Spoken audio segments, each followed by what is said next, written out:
Sejam muito bem-vindos ao Café Científico do Senabio, o seu bate-papo com pesquisadores das mais diversas áreas.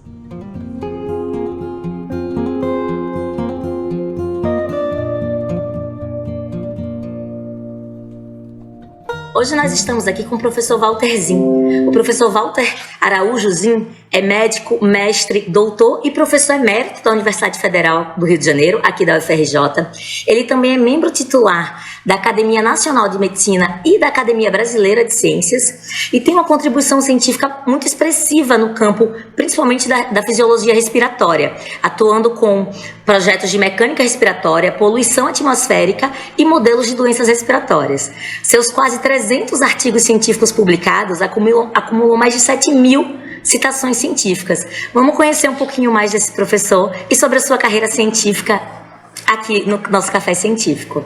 Professor Walter, seja bem-vindo. Muito obrigada por ter aceito o nosso convite. Nós estamos muito felizes com a sua presença aqui.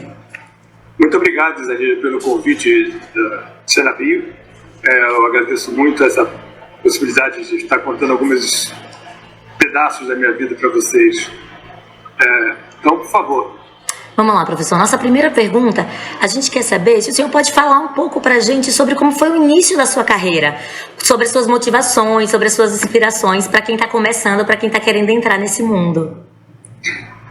Bom, acho que, na realidade, isso começa lá na minha infância. Eu sempre fui muito curioso em saber por que as coisas e como as coisas funcionam. Então, meu pai contava que ele precisava pegar os trenzinhos elétricos, ou de corda, na época era de corda, que eu ganhava porque eu queria desmontar para ver como é que funcionava o brinquedo. Então, todo brinquedo que eu ganhava, eu desmontava para ver como é que funcionava. E aí, isso não deixa de ser uma fisiologia da locomotiva, digamos assim, né? Então, essa curiosidade ainda hoje está em mim. Eu estou o tempo todo me perguntando por quê das coisas. Mas vamos nos concentrar na faculdade daí para frente, né? Então, eu entrei na faculdade de medicina em 70, fiz a faculdade muito bem feita. Eu terminei ganhando um prêmio da UFRJ chamado Prêmio Universidade Federal do Rio de Janeiro, em 75. E esse prêmio era dado aos 3% melhores alunos da turma. Então, isso foi em 75. Então, eu fiz a curso de medicina muito bem. E enquanto estudante de medicina, eu ficava na enfermaria, eu dava plantão, trabalhei na radiologia, a gente vai chegar mais tarde aí. Trabalhei 6 meses no serviço de radiologia, no Hospital Rocha Faria, Campo Grande. Enfim, fui fazendo o que um estudante de medicina faz e fiz bem e ganhei, no final das contas, um prêmio. Mas, ao mesmo tempo, já no primeiro ano da faculdade, houve uma abertura, em julho mais ou menos, por aí, uma abertura para monitores de biofísica, lá na Praia Vermelha. Eu não tenho nada a ver com o FUDOM, minha formação, lá na Praia Vermelha. E eu me inscrevi, porque eu já estava tendo aulas de biofísica, né? Gostava da matéria, então me inscrevi. Fui selecionado para participar como monitor de biofísica. E no segundo semestre, eu tenho 6 meses de aula como monitor, né, de biofísica. E aí apareceu a seleção para fisiologia. Era quase uma continuidade, né? Fisiologia e biofísica no mesmo instituto. E aí eu fiz a seleção para fisiologia. Aí nós já passamos a ser 7. Nós éramos 20 na biofísica e passamos a ser 7 na fisiologia. E aí, nesse ponto, tem 2 coisas muito interessantes que aconteceram na minha vida que eu acho que marcam a carreira. A primeira é que a coisa era menos burocrática e eu consegui fazer um curso, eu e meus outros 6 colegas, fizemos um curso de fisiologia o ano inteiro, mas um curso fora da turma. Então, na neurofisiologia, nós tínhamos seminários de neurofisiologia e quem nos dava aula eram Eduardo Oswaldo Cruz e Carlos Eduardo Rocha Miranda. E no final a gente fazia, né, em cada grupo desses, da matéria, a gente fazia uma monografia de revisão, trabalho de revisão. Então, para mim, caiu o córtex cerebral. No sorteio, escrevi uma monografia sobre o córtex cerebral, isso no segundo ano da faculdade. E por aí foi. O cardiovascular que veio a seguir foi para Antônio Paz Carvalho, tive renal com Aristide Pacheco-Leão. Então, a Dodge Rosenthal foi a professora de endócrino, era brava pra caramba, professora de endócrino. E assim foi. O Aristides Pacheco Leão deu também fisiologia renal pra gente, não tinha professor de renal. E no final, uma monografia. Então, eu acabei passando com 10 na fisiologia, no final dessa coisa toda, mas eu quero te dizer que o processo era um processo bem diferenciado, que já nos levava com os melhores professores de cada área, não desmerecendo outros, mas enfim, a produzir no final uma monografia. Então a gente estudava, apresentava para seminário, discutia com os professores. Era um grupinho pequeno, éramos 7 mais os professores, então era um grupinho pequeno. Então era muito assim, foi muito produtivo, muito incentivador. E daí eu fiquei ligado à fisiologia e pronto, não saí mais dela. Apaixonei. E a outra coisa que me estimulou muito é que nessa mesma época, 71, o Dr. Chagas nos levava para o escritório dele nas segundas-feiras, às 5 horas da tarde, lá na Praia Vermelha, debaixo daquela escada que está aí no Instituto de Física, e nós sentávamos num sofazinho assim e ele ficava contando histórias para a gente da vida dele, da vida do pai dele. Ele participava na Comissão da Proteção de Obras de Veneza, sobre as obras de Veneza.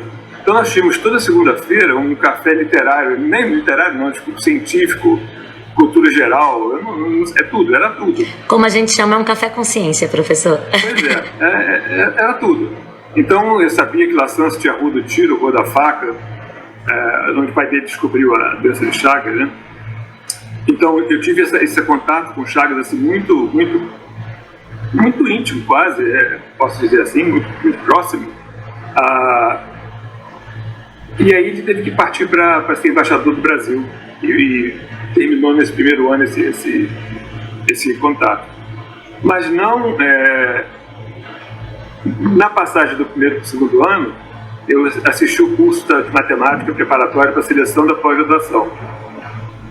E o professor Jacques Chambriard, ele era muito bom, estimulou todo mundo, e nós pedimos ao Chagas para ter aulas de matemática. E eu fiz matemática, cálculo, durante 5 anos, segundo, terceiro, quarto, quinto ano, 4 anos na Praia Vermelha. E depois Fundão, né?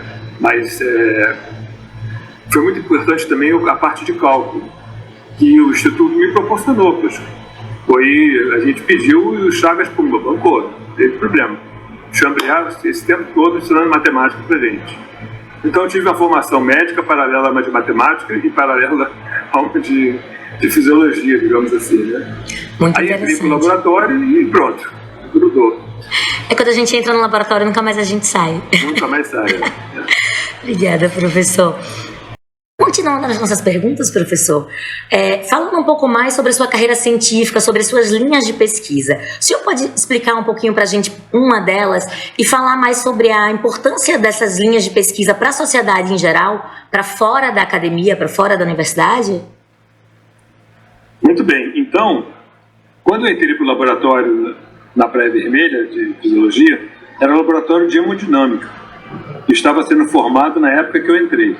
Veio um professor do Caju, do Instituto de Pneumologia do Caju, e entrei para o laboratório de hemodinâmica. E aí tinha uma máquina de raio-x lá, tá? Muito velhinha, chamada de marca Picker. O apelido dela era Celi Campelo, porque ela dava banho de raio-x para tudo quanto era lado, era o banho de lua, a música da época, né? Bom, e aí eu fiquei na hemodinâmica, aprendi muito a cateterizar animais, fiz muitos trabalhos de hemodinâmica, mas eu sempre tinha gostado mais da respiração. Eu queria fazer uma dissertação de mestrado em respiração. E o meu chefe, que era hemodinamicista, queria que fosse em hemodinâmica. Justo. Muito bem. Aí o que aconteceu? Eu acabei fazendo uma tese, dissertação, que era repercussões hemodinâmicas da respiração eletrofrênica. Então eu estimulava os frênicos do cachorro aqui e media como é que isso refletia na hemodinâmica do cachorro. Então ficou contente ele, fiquei contente eu. Justíssimo. Então você vê que eu já passei pela hemodinâmica nessa história, né? E com a minha formação médica, eu sempre tive quase todas as minhas pesquisas são voltadas para, no final da linha, está o ser humano, mas bem pertinho, sabe? não ia começar com a célula aqui, porque daqui a 20 anos pode ser que... Não, era tudo, o projeto era feito pensando no ser humano, no final das contas.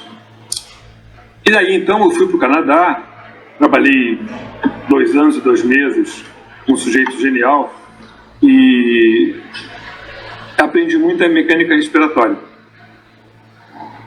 E era uma coisa... Aí vai a matemática entrando, tá vendo? A matemática física. Como era uma coisa complicada, de força para lá, força para cá, pressão para lá, pressão para cá, tinha que saber um pouquinho de matemática e ter uma cabeça mais ou menos física, né?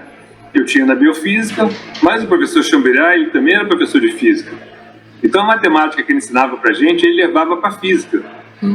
E aqui vocês têm, então, por exemplo, por que a energia cinética é um meio de MV2? Sabe, ele integrava, ele diferenciava, e aí você começa a entender a física melhor do que no científico, que você fica decorando a fórmula, né? Então, aí eu fui para mecânica, porque eu achei que era um negócio super ligado ao que eu já sabia de matemática, já sabia de física, etc, etc. E era uma área muito pouco explorada. Era uma área muito, muito pouco explorada. No Brasil não tinha ninguém que fazia fisiologia da respiração, muito menos mecânica, né? Tinha uma pessoa, assim, em São Paulo, que era da USP, mas eu não cheguei nem a vê-lo, nunca conheci esse professor. Mas ele era alemão, tinha fugido da guerra, essas coisas, tá? E eu nunca cheguei a vê-lo, acho que ele já tinha falecido, sabe? Mas ele foi professor, não sei nem te dizer a produção científica dele, não sei. Mas enfim, aí com a história da mecânica e com a integração fisiológica que eu tive, eu comecei a fazer mecânica respiratória pura no começo, desenvolvendo modelos, formas de abordagem, entendendo a física da história toda. Isso levou algum tempo, até chegar no nível do tecido mesmo, sabe? Mecânica do tecido, não do órgão. Então eu tinha a visão do órgão, do tecido, e posteriormente eu aprendi sobre células, mas eu mesmo nunca medi mecânica de célula. Mas é possível medir. Meus amigos de Barcelona fazem isso. Bom, então, essa linha de mecânica respiratória, ela te dá uma possibilidade de pegar uma doença pulmonar, uma doença sistêmica, e ver como é que está funcionando o pulmão da pessoa. Vou te dar um exemplo. As microcistinas, né? Eram sempre ditas hepatotóxicas, etc, etc. Está na moda, a microcistina está aí, sendo bactérias, tá? Dá o verão, todo mundo fica, enfim. A geosmina é um marcador apenas, o que está dando problema é a cianotoxina. E aí eu comecei a mostrar que o pulmão também era lesado. E tive toda uma linha de trabalho com as cianotoxinas e fisiologia pulmonar, mostrando que, olha, a toxina atua no fígado sim, mas também atua aqui, ó. Olha o que está acontecendo. Aí você parte para usar, de novo, com a formação médica, qual o tratamento que você vai usar, se esse tratamento é melhor do que aquele, se a exposição longa, a exposição curta. Então, essa linha de mecânica, ela te dá e a formação, né, que eu estava falando, eles possibilitaram fazer muitas coisas associadas e relacionadas. Por exemplo, outro exemplo que é importantíssimo para a sociedade. Professor, só um instante. Então, só para saber se eu entendi direito. Então, o senhor fez pesquisas com essas cianotoxinas, que, para quem não lembra, são todas as toxinas que apareceram na água do Rio de Janeiro, né? Quase todas. Quase todas. São algumas das toxinas que apareceram na água do Rio de Janeiro, na nossa estação de tratamento, e que rolou tanta conversa, tanta curiosidade, tanta preocupação pelos cariocas com a qualidade da nossa água, e o senhor estava pesquisando a interferência dessas toxinas no pulmão de um ser humano. Tá bom, professor, obrigado. De animais, tá? De animais, tá bom. Camundongos. Mas aí a gente mostra que não é só eu mostrei, né, que não é só o fígado e outros órgãos, e que, como eu falei, propõe esse tratamento, aquele tratamento, qual é a via de tratamento, e atualmente nós estamos a nível de mitocôndrias. Então eu estou mostrando como é que essa toxina, aliada ao professor Leonardo Maciel, do Instituto de Biofísica, nós estamos mostrando como essa toxina altera a função mitocondrial, que pode ser uma das razões pelas quais a célula entra é agredida, né, na realidade. Sim. Né? Outro exemplo da mecânica e da fisiologia respiratória são os ventiladores artificiais. Sim. Eu chamo de ventilador e as pessoas chamam de respirador, tá? Então é a mesma coisa, mas não é ventilador a ar, eu desculpa falar ainda o nome, mas não é um ventilador de marca ABC, mas é um ventilador para ventilar ser humano. Então é muito engraçado que eu desenvolvi um ventilador para camundongos. Aí cheguei para uma certa pessoa e falei assim, olha só, eu tenho esse projeto aqui para fazer um ventilador para camundongos e eu acho que a gente pode fazer no Brasil. Então, naquela história da interação universidade-indústria, né? Sim. Aí a pessoa falou assim, então tá bom. Você vai fazer o seguinte, você vai contratar um engenheiro para fazer o projeto, você vai contratar outro engenheiro, o mesmo engenheiro, para desenvolver o projeto, vai contratar para testar o projeto, e aí, se tudo funcionar, pode ser que a indústria se interesse por isso. Eu falei, eu vou pagar tudo isso? Essa linha toda de montagem, sou eu? Aí eu falei, então tá bom, muito obrigado. Telefonei para um amigo meu no Uruguai, e onde tinha uma engenharia em cima da fisiologia, na Universidade da República, no TETEL, e ele disse, top. Aí fui eu para o Uruguai, compramos as pecinhas todas no comércio local, montamos o ventilador, usei esse ventilador há muito tempo, e ele tinha um problema, sabe? Ele dizia assim, como é que eu vou vender esses respiradores? Eu falei, muito fácil, rapaz, você está no Uruguai, atravessa a rua e bota no correio. Né? Se tivesse na Europa, aí ia ser mais complicado. Então ele vendeu muitos para o Brasil, modelos desse ventilador, porque ele atravessava a rua e botava no correio, despachava. Então a minha experiência com a indústria é assim, sabe? Eu fui para o Uruguai para fazer, e já que era eu mesmo para fazer, arranjei quem fizesse, capacitado, claro. Brasileiro sempre se vira, né, professor? Desenvolvemos o ventilador. Bom, muito então, o que eu estou querendo mostrar é o seguinte, essa coisa da mecânica, ela até hoje com a pandemia interrompeu, mas até muito recentemente, a pandemia, eu ia para Trieste, na Itália, testar respiradores artificiais. Porque entra muita mecânica na história, entra muita fisiologia, e a gente trabalhava com o ser humano, aí sim, aí é ser humano. Entendi. E a gente testava os ventiladores in vitro via ventiladores comerciais, tá? Lá não era experimental, não. Entendi. Não fui eu que fiz, a gente comprou, não é vendedor. E aí eu trabalhava com teste de ventilador, porque os clínicos não sabiam, não tinham prática, né, dessa parte toda de matemática, física, né? E eu fazia a experimentação.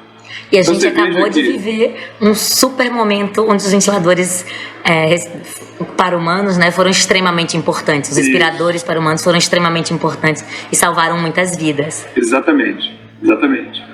Então, eu poderia continuar assim, dando exemplos, sabe? Mas as linhas de pesquisa sempre vão desembocar. Em algum momento eu estou pensando assim, a toxina sim, lesa o ser humano, lesa. Como é que eu posso evitar a lesão? O ventilador lesa. Como é que eu posso evitar a lesão? Sim.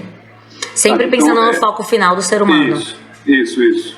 Entendi. Tudo começou, na realidade, lá com a matemática do professor Chabriard, mais para trás ainda, que eu converso com o Chagas, ou mais para trás ainda com a minha locomotiva, não sei te dizer, mas o caminho vai sendo aberto, você tem que estar de olho aberto só para pegar o caminho, né? Sim, mostrando que a ciência e a matemática caminham muito juntas, né?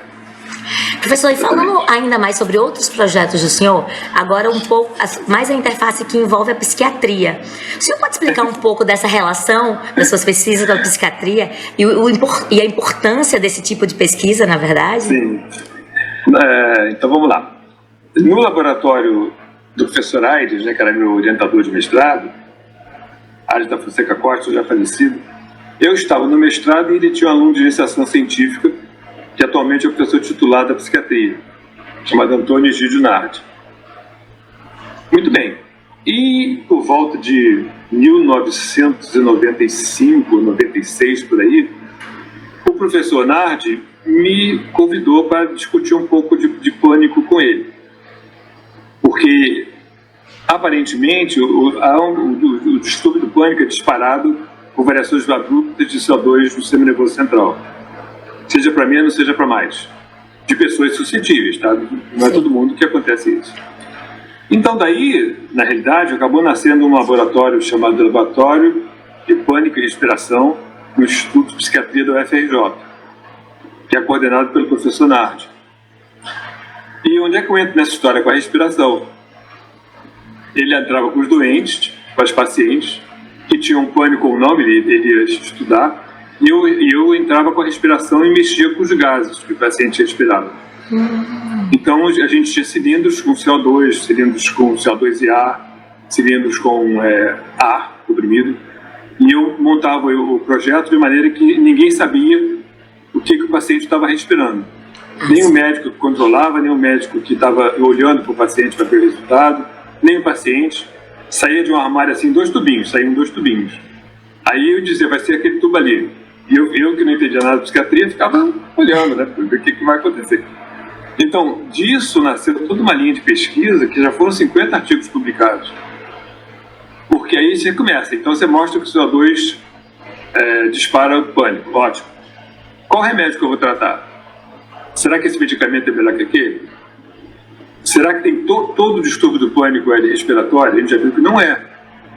Tem ataque de pânico de padrão não respiratório. Então tem toda uma linha aí que foi criada por ele, né? Eu fui ajudando, na realidade a linha dele, eu estava lá ajudando, conseguindo, que aí começou a interação minha com ele. E até hoje eu faço parte do grupo de estudo deles, do Laboratório de Pânico e Respiração. Temos uma reunião a cada 2 semanas para discutir trabalhos. E no momento sou eu que estou falando, parei semana passada, vou falar na próxima semana. Que interessante, professor. Então, aí eu acho uma curiosidade. Eu estava numa reunião no Ministério da Saúde e uma pessoa que falava, uma pessoa aliás muito conhecida que falava, dizia assim, pois é, porque essa história de inter, multi, trans, disciplinaridade não pode se aplicar sempre. Aí olhou para mim e falou assim, por exemplo, o Walter trabalha com respiração. O que ele vai fazer com a psiquiatria? Aí levantei o braço e falei, faço sim. Aí expliquei as coisas da psiquiatria, do pânico, essa coisa toda, tá? Então, novamente, está o ser humano na história e está a aplicação para a sociedade. Sim, sim, o senhor está sempre tentando buscar a parte mecânica, a parte respiratória, ligada a outros aspectos, ao que ela possa estar interferindo em outras situações, como o senhor falou, sobre a psiquiatria, sobre a síndrome do pânico, né, sobre a época dos ventiladores, sobre tudo. Muito interessante, professor. E para finalizar, a gente queria falar um pouquinho agora sobre o equipamento de PET SPECT-CT que a gente tem aqui no Senabio. O senhor foi escolhido a dedo, porque foi muito importante desde o começo da instalação desse equipamento, do uso, de todos os usos, e como a gente está comemorando a volta desse equipamento, a volta ao uso desse equipamento, a gente queria que o senhor falasse um pouquinho pra gente qual a importância dessa tecnologia, né, do PET, do SPECT-CT, que é instalada aqui no Senabio, para suas pesquisas ou para as pesquisas respiratórias em geral. E só ressaltando para o grande público que esse equipamento, ele permite gerar imagens anatômicas e funcionais em 3 dimensões, de órgãos, sistemas ou até de um animal inteiro, de pequenos animais, no caso do nosso aparelho aqui do equipamento. E assim é possível a visualização de diversos processos metabólicos, principalmente em alta resolução, nesse mesmo organismo vivo. Então, se o senhor puder falar um pouquinho disso pra gente. Então vamos lá. Novamente, por que do aparelho, né? Você já explicou muito bem que ele faz imagens com muita precisão, de tomografia computadorizada, do PET e do SPECT, né? E eu mexia com inflamação, lembra? Lá atrás. Então, o PET, para mim, era muito importante para eu ver em que lugar do pulmão eu estava criando uma inflamação. Por exemplo, será que eu injetando a cianotoxina pela traqueia espalha pelo pulmão todo? Então, você vai inflamar o pulmão todo homogeneamente? E aí tem várias perguntas que podem ser feitas sobre isso. Então, o aparelho, na época, era Antônio Carlos, Vanderlei, Gerson, e eu entrei com a parte de radiologia. Aí vamos lá para trás, no meu treinamento de estudante de medicina, meu estágio de 6 meses no serviço de radiologia. Então, eu era capacitado a mexer com raio-x, entendeu? Entendi, faz bastante sentido. E aí vem o CT da história. Aí vem o CT da história. Tem o CT da história. Com os radionuclídeos, não. Eu não podia mexer, mas com o PET, por exemplo.